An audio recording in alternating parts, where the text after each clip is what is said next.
Democratic Senator Richard Blumenthal of Connecticut joins us now. Senator, thanks so much for your time. Thank you for having me, Lindsay. It's my understanding, Senator, that you just finished having a discussion on the floor about gun control after these two mass shootings 1 week apart in Atlanta and Boulder. You told the Washington Post that when it comes to getting action, quote, this time feels different. But we also heard that same thing after the tragic shootings at Sandy Hook, in Las Vegas, and in Parkland, yet very little has changed in the past decade. So why does this time feel different to you? This time feels different, almost the dawn of a new era because of unprecedented momentum. And it is largely the result of those advocates and activists. You showed one of them just now, Tom Sullivan of Colorado, who lost his son. And they are fueling and powering a powerful political movement that already has produced majorities in both the House and the Senate committed to this cause of ending gun violence, and a United States president who shares that commitment. And what's different as well is we're going to have votes. My Republican colleagues are going to have to go on record. They're going to be held accountable by their constituents. 90% or more of the American people, including more than 80% of Republicans, feel that these common sense measures are absolutely necessary for Americans' safety. And it's different also because opponents of gun violence prevention are losing their vice-like grip on the United States Congress. The NRA has declared bankruptcy. Of course, it's financial bankruptcy, but it's also moral bankruptcy. And the American people have had enough. They've watched too many of the scenes you've just shown, whether it's in Sandy Hook, my home state, or any of the other places you mentioned, which are now shorthand for Congress's complicity to act, failing to act. And we need to recognize that we may not have bipartisan support right now in the United States Congress, but there is bipartisan support among the American people. Well, Senator, as you already know firsthand, Democrats are already getting met with resistance from Republicans in the Senate on renewed calls for gun control. Your colleague, Senator Ted Cruz, just yesterday said every time there's a shooting, we play this ridiculous theater where this committee gets together and proposes a bunch of laws that would do nothing to stop these murders. Does he have a point that efforts like expanded background checks and even risk protection orders or red flag laws that you've advocated for wouldn't have likely prevented these individuals from buying and using their weapons? Would it have stopped what happened in Boulder? Would it have stopped what happened in Atlanta? The theater here, Lindsay, is saying, in effect, that thoughts and prayers are all we need.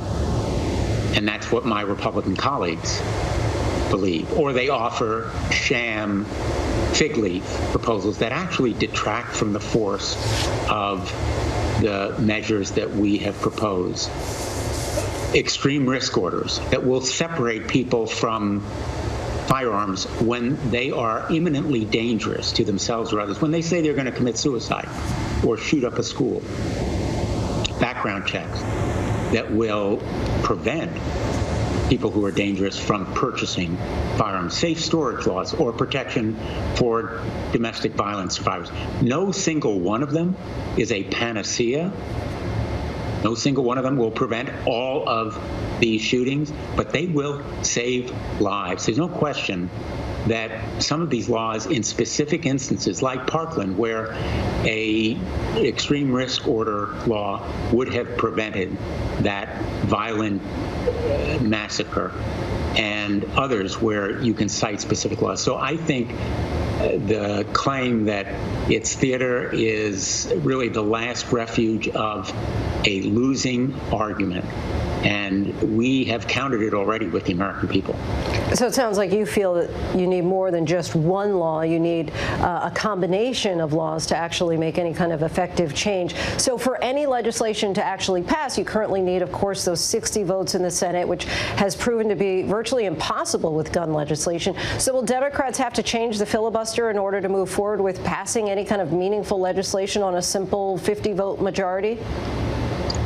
We may need to change the filibuster, but first we need to change the minds and votes of our Republican colleagues. They bear a responsibility.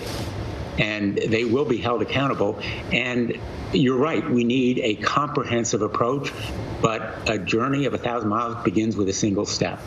And we need to begin with those steps that we are seeking here and hold our Republican colleagues accountable, whether or not there is a change in the filibuster law. I happen to favor abolishing the filibuster. I think it has to be modified substantially if it's not abolished. But we need voting rights legislation, infrastructure laws. All of them also depend on that filibuster change potentially. Right now, our focus tonight is on gun violence. Lastly, we continue to see individuals coming across the border in record numbers. Was it a mistake for President Biden to immediately dismantle all of the Trump administration's immigration policies, including the Remain in Mexico policy, instead of giving time to create an orderly process first to prevent this type of surge? In other words, would it have been better to wait?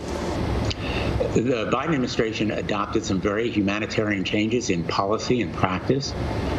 They can't pass legislation without coming to Congress, but they can increase the capacity so that there are even more humane conditions. But their instinct and purpose was a humanitarian one, and they wanted to act to serve that humanitarian purpose as soon as possible. And I hope there will be changes in some of the laws, for example, to provide more immigration judges, better efficiency in immigration courts, so that claims of asylum can be processed more fairly and effectively. That's the kind of measure, along with more humane conditions at the shelters and other places where unaccompanied minors are kept. Senator Blumenthal, we thank you so much for your time. Really appreciate you coming on the show. Thank you. Hi, everyone. George Stephanopoulos here. Thanks for checking out the ABC News YouTube channel. If you'd like to get more videos, show highlights, and watch live event coverage, click on the right over here to subscribe to our channel. And don't forget to download the ABC News app for breaking news alerts. Thanks for watching.